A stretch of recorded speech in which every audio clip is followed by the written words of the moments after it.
हमारे पास जमीन 2.5% है, पानी 4% है। 1978 में भारत का जीडीपी चाइना से अधिक था। अस्सलामुअलैकुम सामीन, 2 ज़िलक़ाइदा और 11 मई हैं। ख़बर का उन्वान है पाकिस्तान भेजने का नारा देने वाले बीजेपी लीडर गिरिराज सिंह को गांव वालों ने भगा दिया है। दरअसल गिरिराज सिंह का जो अक्स है, जो छवि है, वो हमेशा अक़लियत मुखालिफ रही है। वो कोई मौका हाथ से नहीं जाने देते जो वो अक़लियतों की मुखालफत ना करते हो।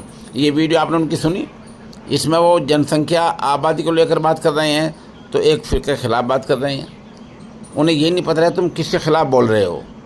इसी के चलते वो 2024 में बिहार के बेगूसराय पार्लिमानी हलके से बीजेपी के उम्मीदवार हैं। वो एक गांव में गए, वहाँ लोगों ने मुर्दाबाद के नारे लगाए, जैसा आप वीडियो में देख रहे हैं, और उनको वहाँ से भगा दिया। पूरी खबर तफसील सुनिए। बिहार के बेगूसराय से भाजपा उम्मीदवार गिरिराज सिंह को लोगों ने भगा दिया है और लोगों ने उनके खिलाफ मुर्दाबाद के नारे लगाए हैं। बता दें 2019 में भी यहाँ से गिरिराज सिंह ने सीट जीत ली थी, लेकिन उस वक्त मुकाबले की सूरत हाल कुछ और थी। अब मुकाबला डायरेक्ट इंडिया इत्तेहाद से है, कई पार्टियाँ इकट्ठी हैं, इसलिए इस बार जीत पाना उनका बहुत मुश्किल मसला है।